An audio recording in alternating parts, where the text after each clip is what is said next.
Good morning, and thank you for joining us today.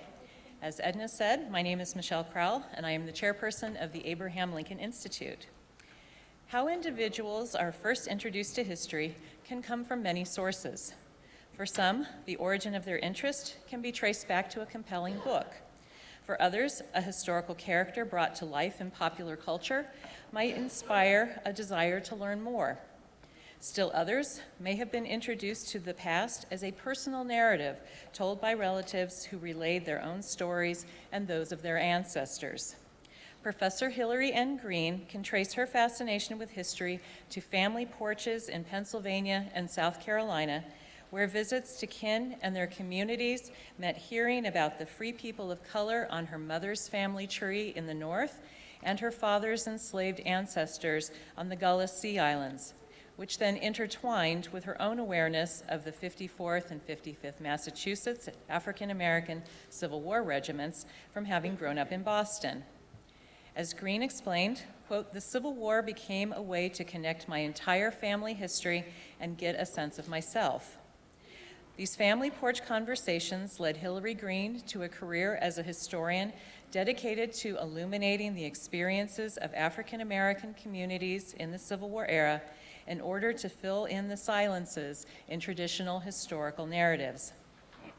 In her new book, Unforgettable Sacrifice, How Black Communities Remembered the Civil War, Green combines a historian's interpretive perspective with both archival research and oral traditions of family porch stories to examine how African American communities preserved, remembered, and commemorated their diverse experiences during the Civil War. Hilary Green is the James B. Duke Professor of Africana Studies at Davidson College in North Carolina.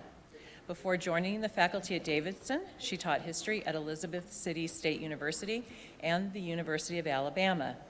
She is the author of Educational Reconstruction, African American Schools in the Urban South, 1865 to 1890, and the co-editor of The Civil War and the Summer of 2020. In addition to her other scholarly work, Dr. Green is active in the realm of public history and includes her development of the Hallowed Grounds Project at the University of Alabama, which explores the history of race, slavery, and memory at the university and post-emancipation developments in Tuscaloosa. In an era when ongoing debates over whose histories get to be remembered and commemorated, Hilary Green's work is as relevant today than ever before. So please join me in welcoming Professor Hilary Green to the stage.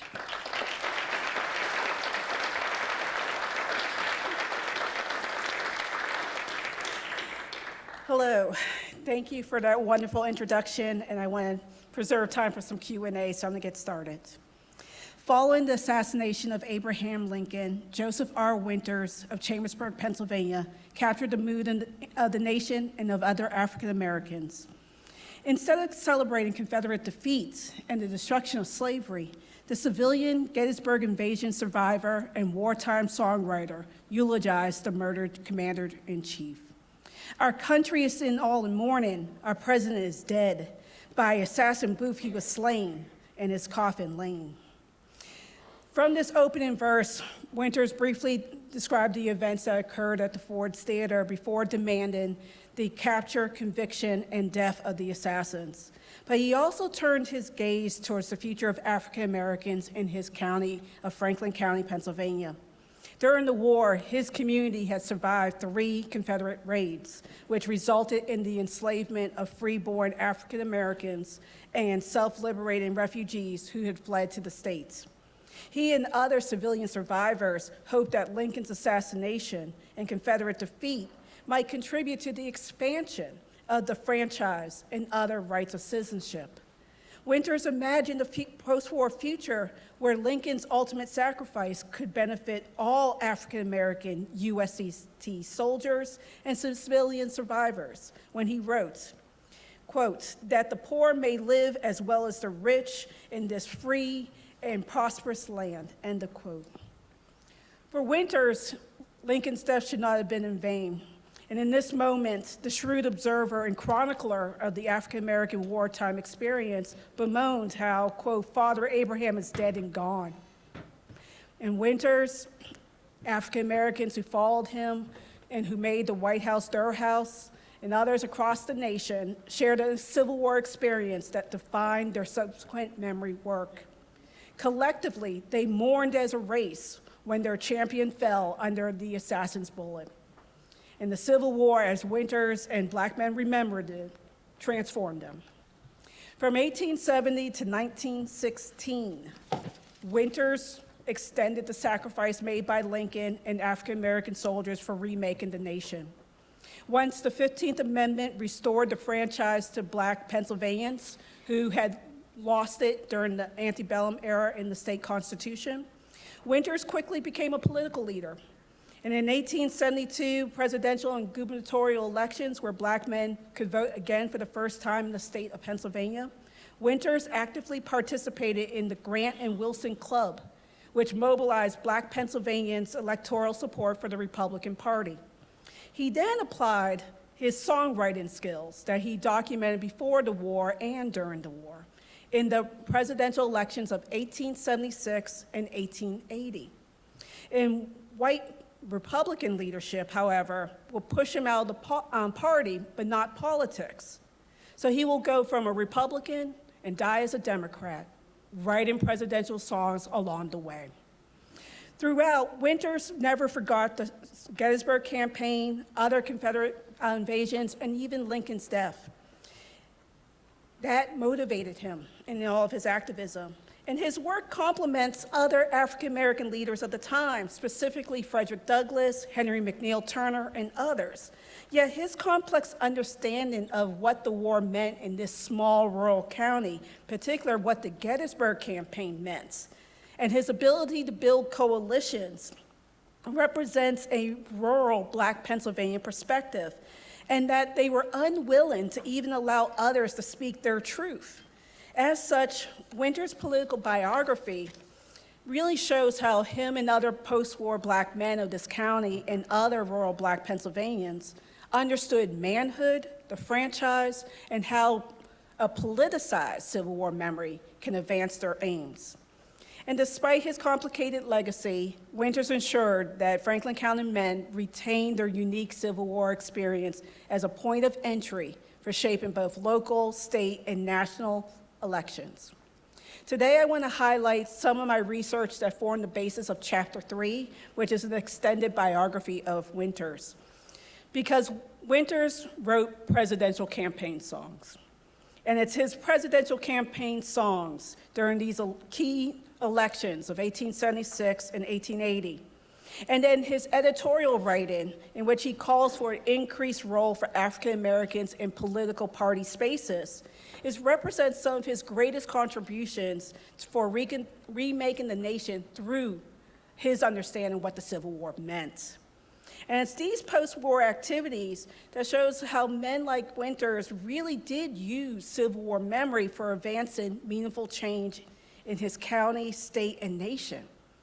From his very first presidential campaign song in 1876 to his last in 1912 supporting Woodrow Wilson, Winters remained a consistent voice for how he and other Franklin County men remembered the war as franchised African-American men. Capitalizing on proven songwriting skills, county and state Republican Party officials tapped Winters and his songwriting for local campaigning at the national level. In the surviving Republican campaign song, Winters did not wave the bloody shirt as others had for promoting the Union dead for reforming the nation. Rather, he drew on the African-American experience to convince them to vote, and for them, advance a new political ethos grounded in what the war meant. So his first song supported Rutherford B. Hayes and his running mate, Thomas A. Hendricks. From the very first verse to the last, Winters sought to mobilize Black men to vote by exhorting them to remember their manhood and what their new post-war fight meant, and that means they have to vote. Quote, with the foe in our land, Winters urged them to come girdle on your armor, be ready at command to march with Hayes and Wheeler into the promised land. In this opening verse, Winters appealed directly to Black religious thought embraced in the churches around them. As USCT soldiers had donned the blue uniform for secure and emancipation, Franklin County men now had to resist racial subjugation as God's chosen people. Therefore, they had to resist efforts to revert their newly acquired rights and anti-Black policies of the Democratic Party, who were seeking to redeem the nation of the Reconstruction Amendments. Voting, therefore, represented their collective electoral power of emancipation's religious significance as a jubilee. And that's how they saw the 15th Amendment. It was their jubilee. As political citizens, Franklin County men then only had one real option: cast their vote for Hayes and Wheeler, or not vote at all. In the second verse, Winters drew on Black men's memories of three specific Civil War invasions. The first in 1862 by Jeb Stuart in his raid into Mercersburg, Pennsylvania. The second, the Gettysburg campaign, or what they called invasion of 1863. And the 1864 burning of Chambersburg. These three major events resulted in the enslavement of many of their community members. And in the last one, the burning of the county seats.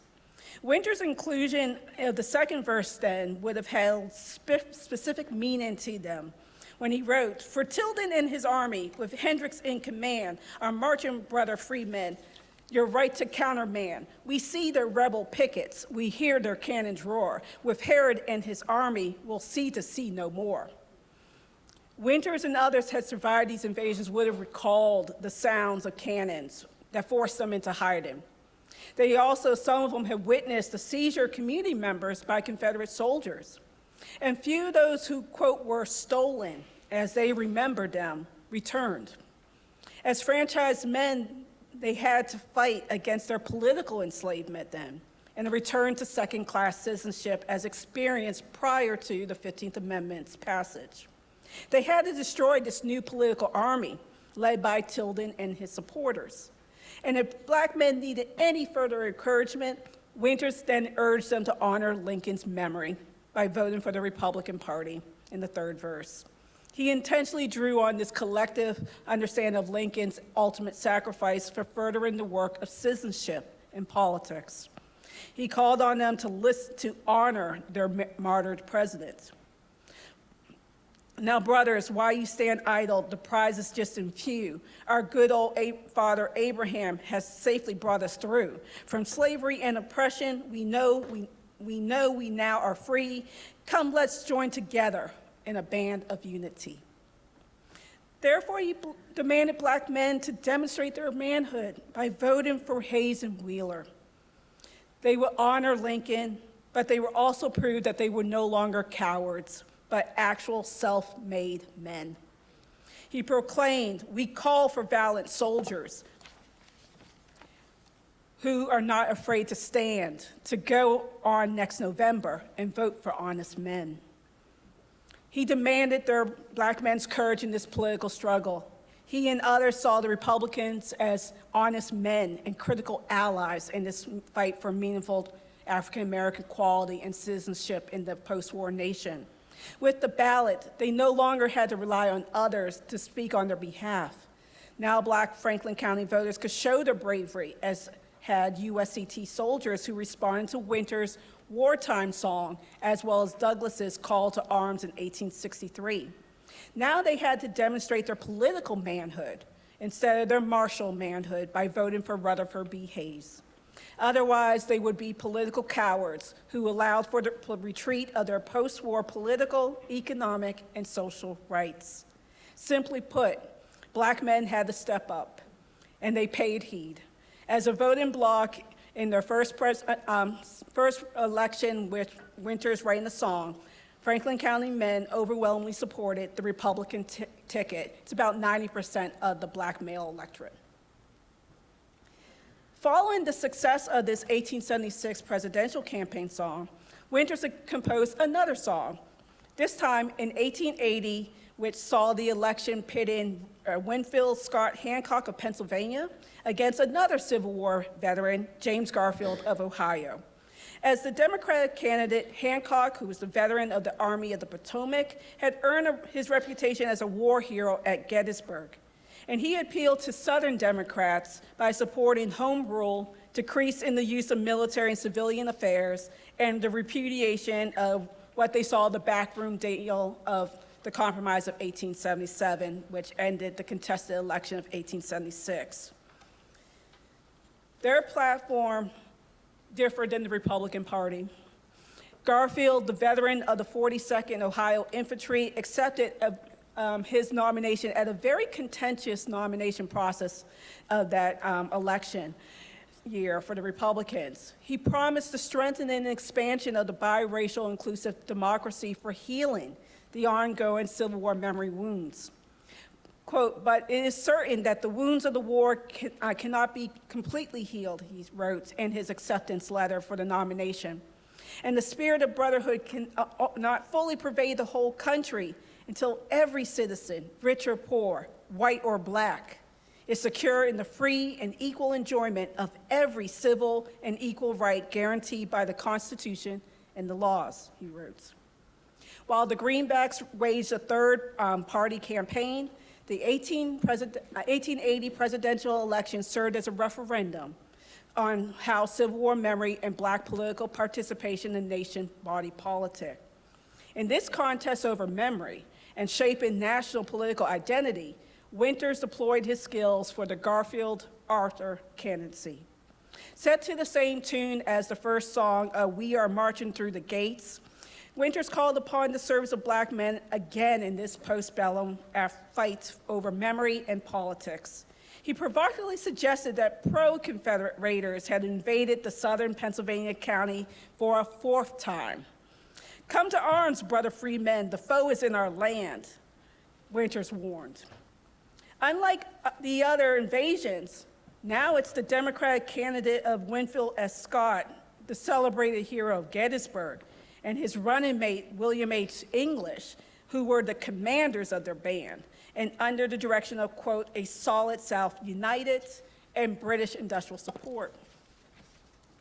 Hancock's embrace of the Southern Democrats concerned Winters. Their vision and violent return to power and retrenchment of Southern Black gains, according to Winters, intended to reduce all African Americans to a state of slavery.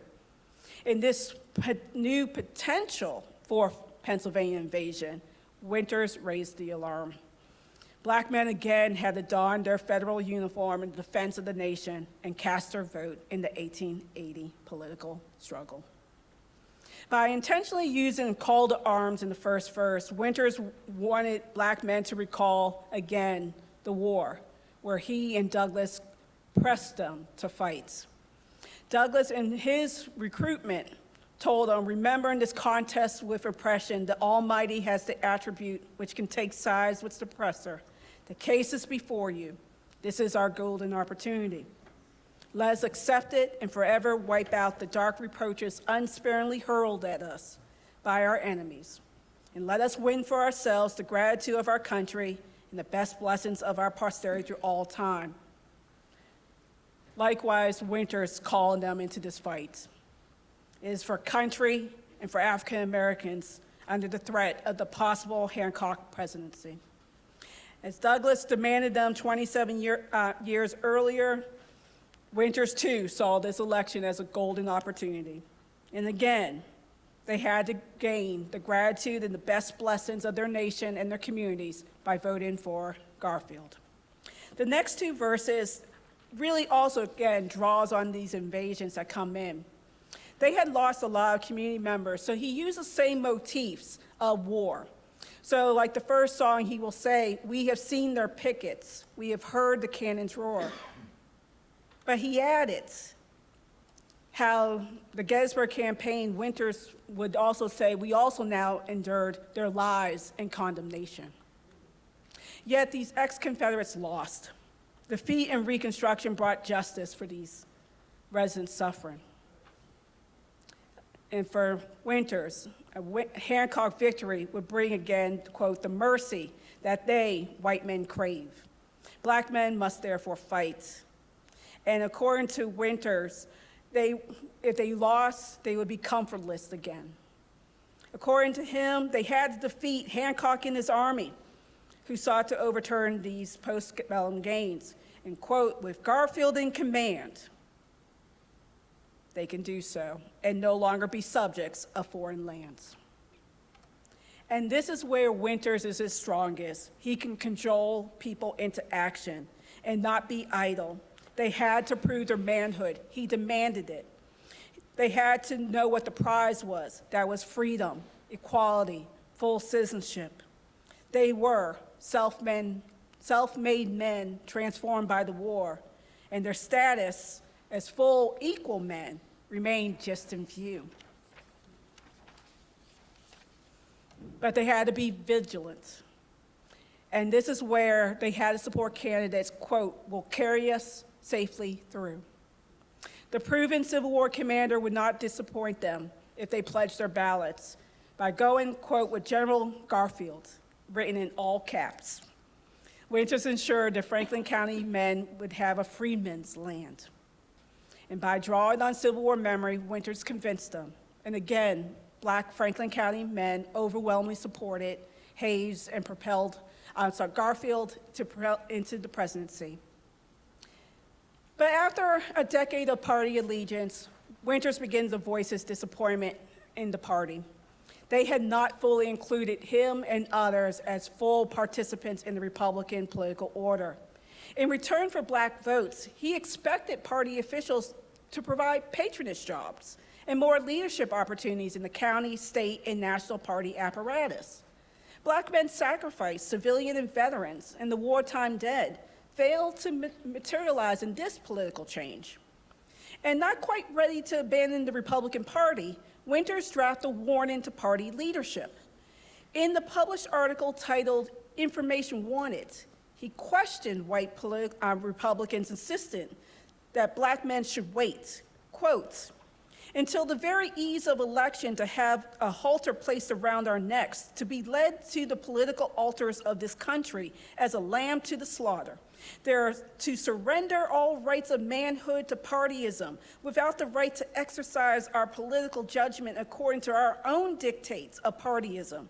Because we were once slaves held in bondage to a tyrannical power for over 200 years by the white man of this free America, which only by the result of the late rebellion between the North and South and a war necessity to power, we are free today, or so called to be.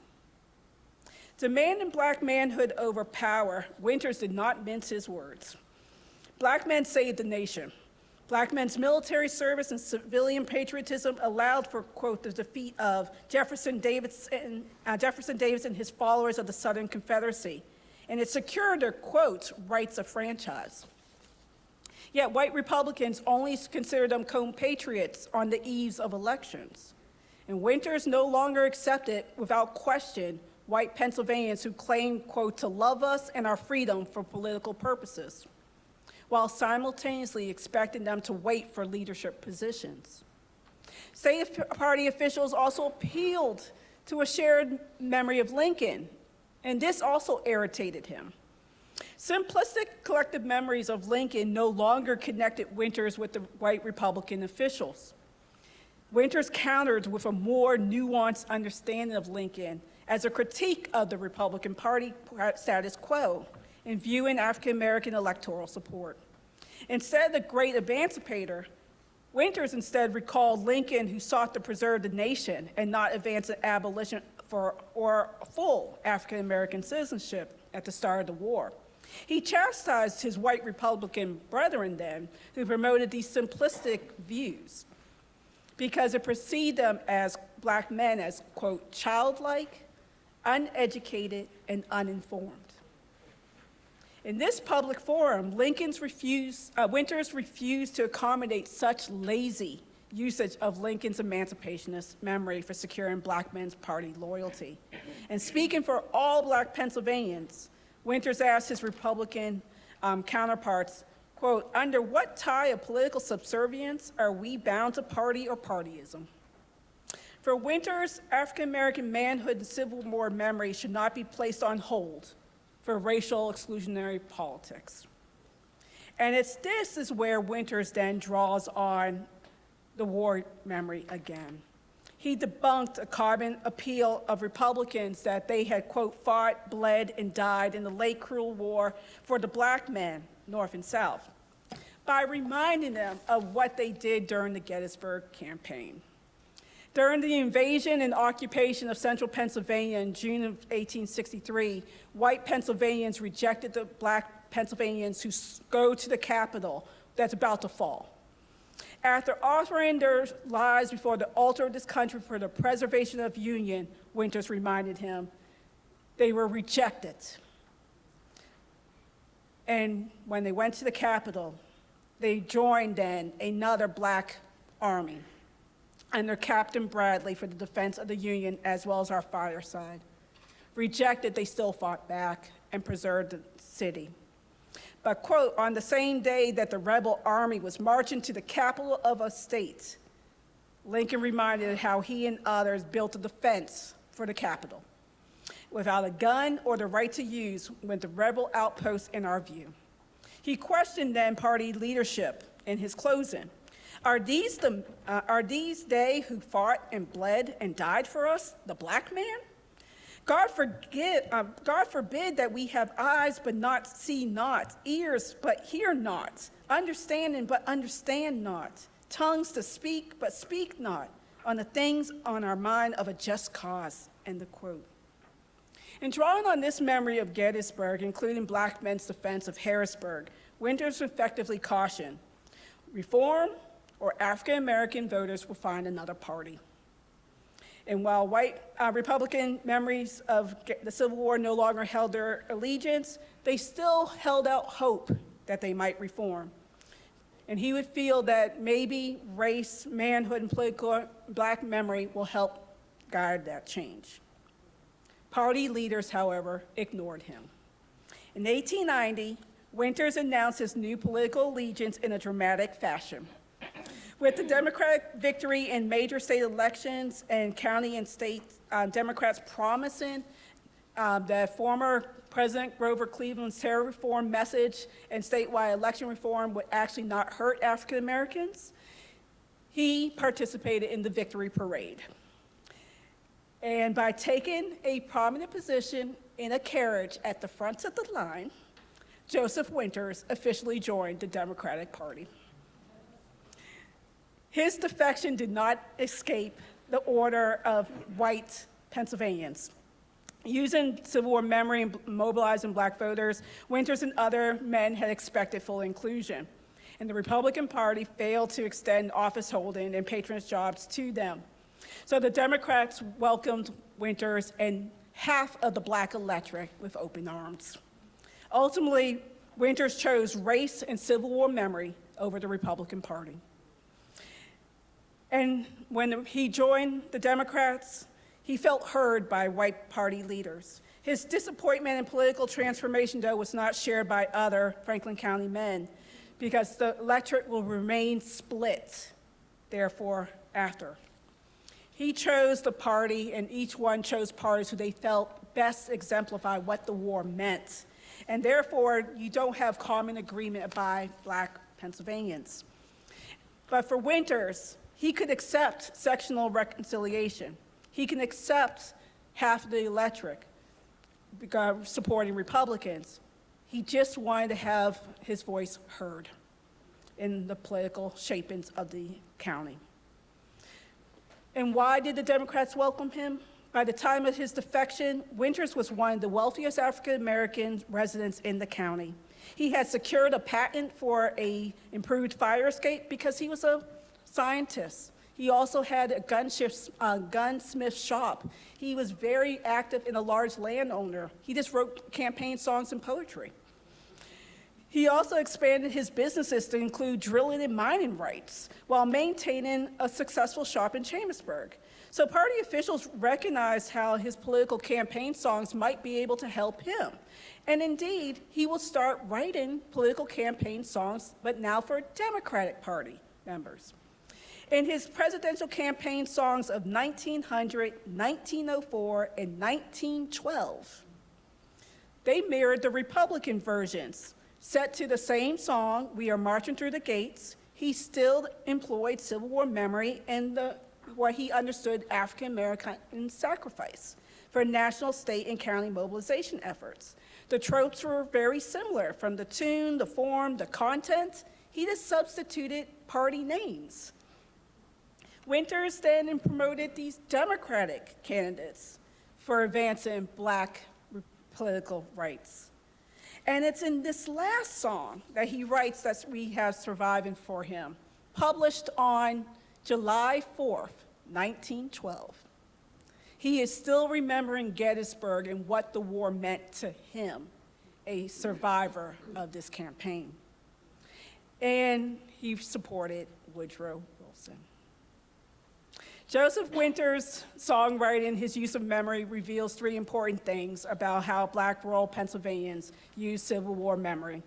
First, the Civil War was a significant event that affected all Americans, white and Black, urban, rural, and whether as soldier, government leader, or civilian. Winters did not serve in the Civil War. He recruited others, including his own son, yet he understood the power of memory. Second, his archival record of songwriting, editorials, and political activism shows that we have many perspectives that have yet to be explored for understanding African American experience and the remembrances for shaping post-war politics in their rural communities and the nation. For Winters, it could be used to activate Black electoral support of certain presidential candidates. And third, the experience and memories of African Americans like Winters does not neatly encapsulate the categories that we have currently for Civil War memory that were established by David Blight and Barb Gannon and other scholars. There is not one singular African American experience. Winters and others would not be able to recognize themselves within the current understandings that scholars have put out there, despite their efforts to be heard in their lifetimes to the contrary. As such, we need to find a space for Winters, who never forgot the Gettysburg campaign. He thought he was honoring Lincoln's memory every election song he wrote. But yet, he could not find that in traditional political parties. His remembrances determined his songwriting skills and his memory work, and therefore we as scholars and audiences need to find a space for him and other lesser-known African-American voices. And I will add this, my book is one example of doing this. One of the people that he also helped in recruiting was my own Civil War ancestor, Joseph Lane of the 22nd USCT, who will enlist on Christmas Day, December 1863, after the invasion. Where do we find a voice for Winters, Joseph Lane, and others of this particular Civil War county of Pennsylvania? Thank you.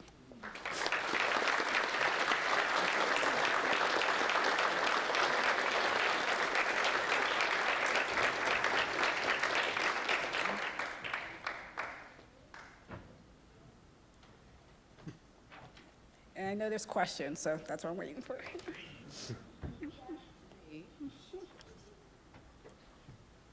Can you hear me? Oh, yes, you can. Thanks for your patience while we figured out the mic. So I do have a few questions, but audience members, this is your opportunity to ask Dr. Green your questions. So please do feel free to use that Slido QR code located in your program to fire away. I do see quite a few that have come in. So I'm gonna just start. You ready, Dr. Green? Yes, I am. All right. So first question. Why were the elections of 1879 and 1880 key? Are there other major events throughout that period of 1865 to 1900 that we should know to help us better understand Lincoln? Yeah, so one of the things about for this particular county is African Americans can't vote until the 15th Amendment in Pennsylvania.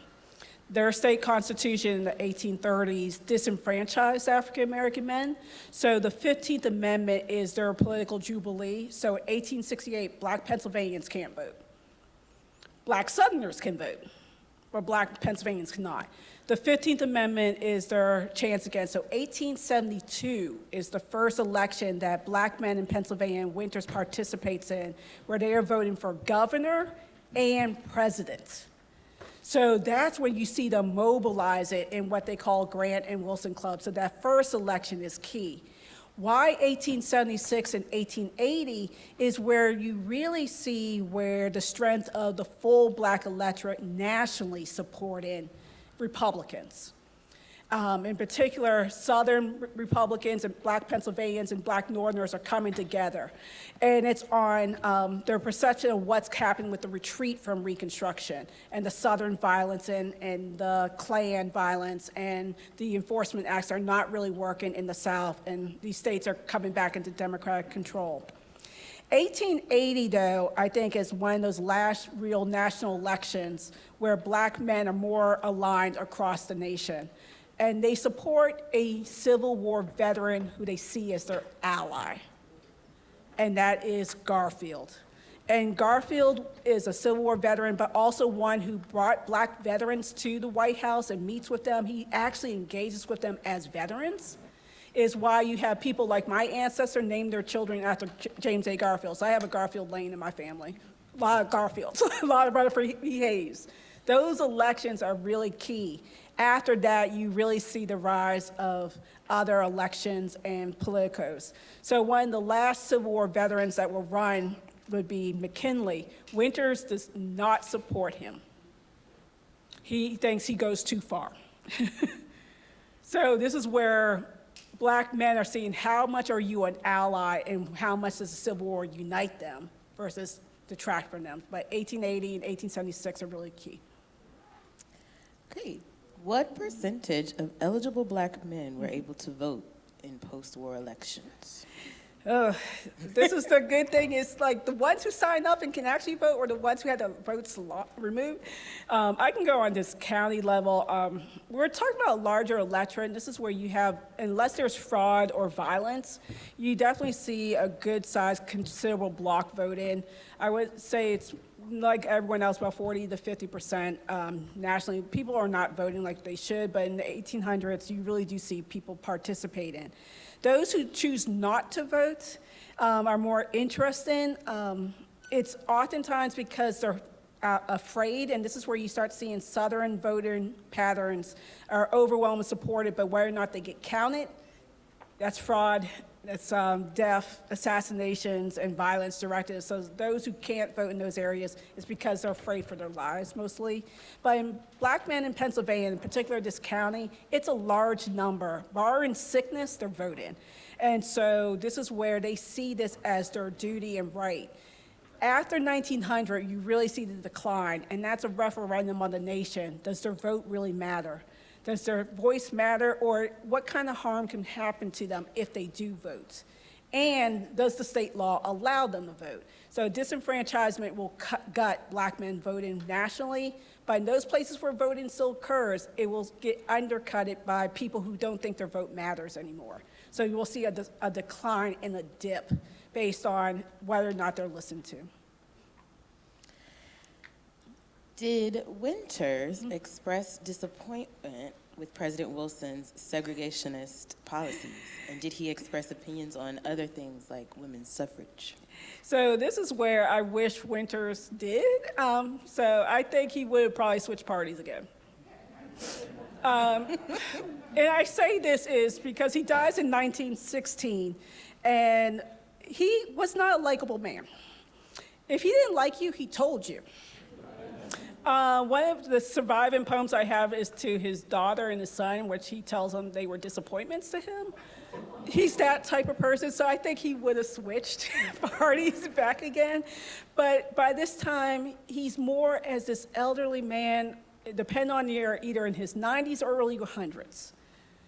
And so he's still out there, he's still participating, but he's not really writing as much. He's still doing poetry, he's still out there.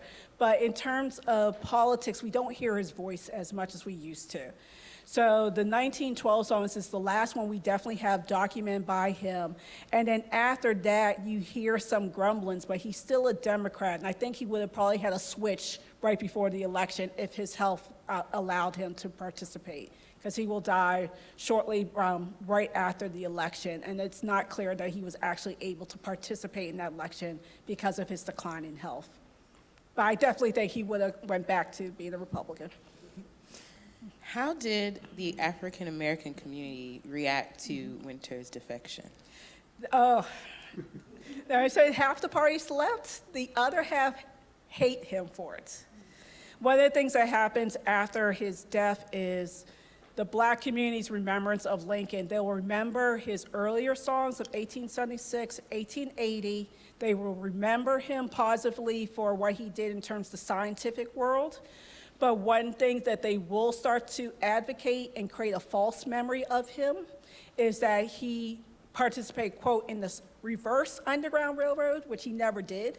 He was an active conductor in the Underground Railroad. When John Brown and Frederick Douglass are meeting in Chambersburg, it's on his land.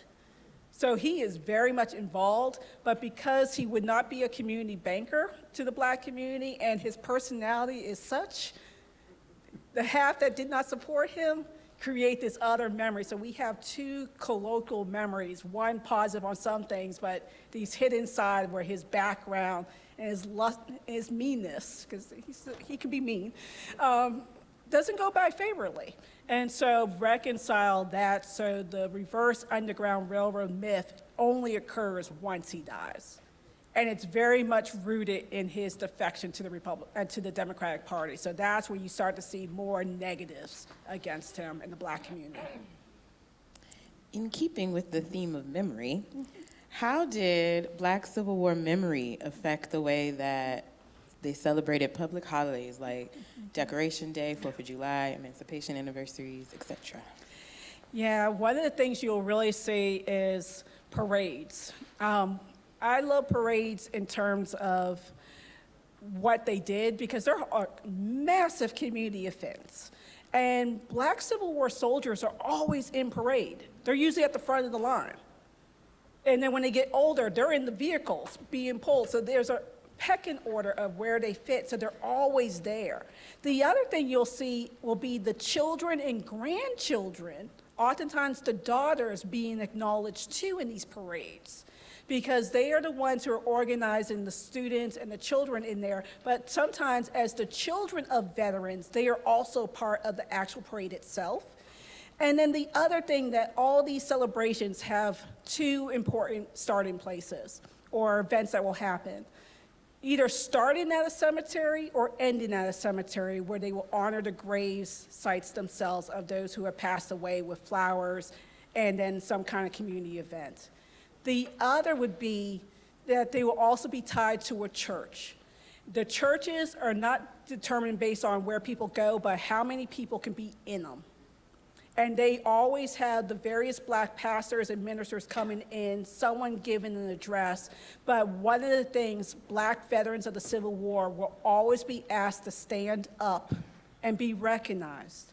And sometimes a regimental song will be sung. And others will be there too, but they will be recognized in person as living monuments. When they die, their children will be recognized, their grandchildren will be recognized. So there's certain these little traditions within parades, within events that will be consistently across. That starts to end really around World War II when some of these communities of migration, people start moving out and some of those traditions start to die off. But the ones that are held in the churches, and this is where the women of those churches start to really keep those memories alive. The churches will keep on having those traditions, and new veterans will be added to that tradition. So you'll have Civil War, Spanish-American War, World War I, World War II, constantly honoring sacrifice of these soldiers dating back to the Civil War generation. I think we have time for two more. Given the song and celebratory nature of the last question, did anyone use winter songs outside of Pennsylvania? Are there any musical scores available? I have yet to find a score. I want to know because the song that said we are marching through the gates is apparently a hymn that's common to some of the Black churches of the Pennsylvania-Maryland line. So if you're familiar with Franklin County, if you're coming up 81 and you cross from Maryland into Pennsylvania, that's Franklin County. So you're within West Virginia, Maryland is within an hour comfortably.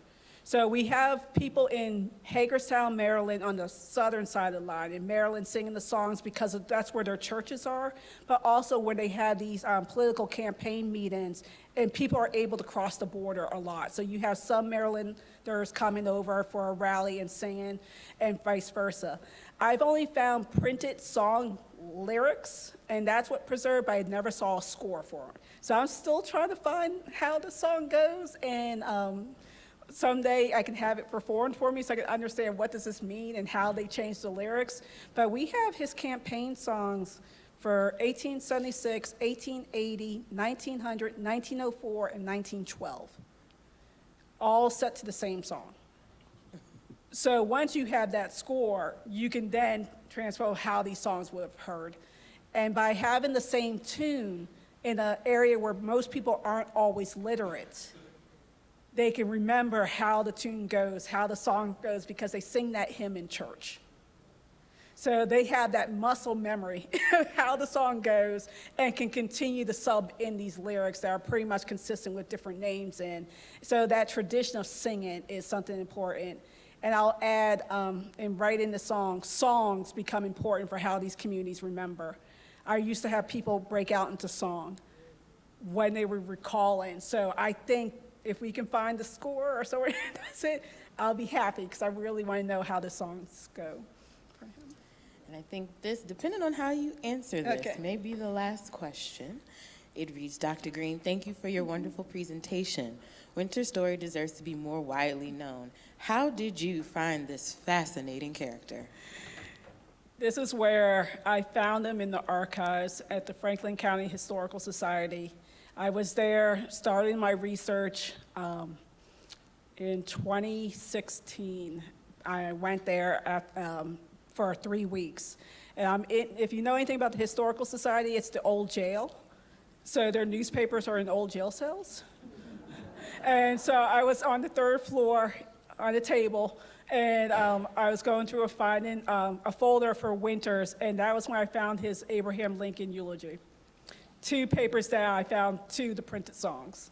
And I'm like, okay, I knew him for his fire escape because he has a monument for that. I knew him for this, but I did not know he wrote these songs. I knew his wartime songs, but I did not know he wrote presidential campaign songs. And it was finding that those songs and his eulogy in that historical society that made me go back to more into him. And then asking other community members, because my family still lives in this county, what did they knew about? And that's where that counter memory really comes in. He was not liked, and his daughter was not liked. So depending on who you ask is how you got there. So I found them in the Franklin County Historical Society, and I found other songs at Temple University and Stanford University. Well, thank you so much, Dr. Green, and thank you all for your questions. You'll be able to meet with Dr. Green in the lobby to get your book signed in 5 minutes.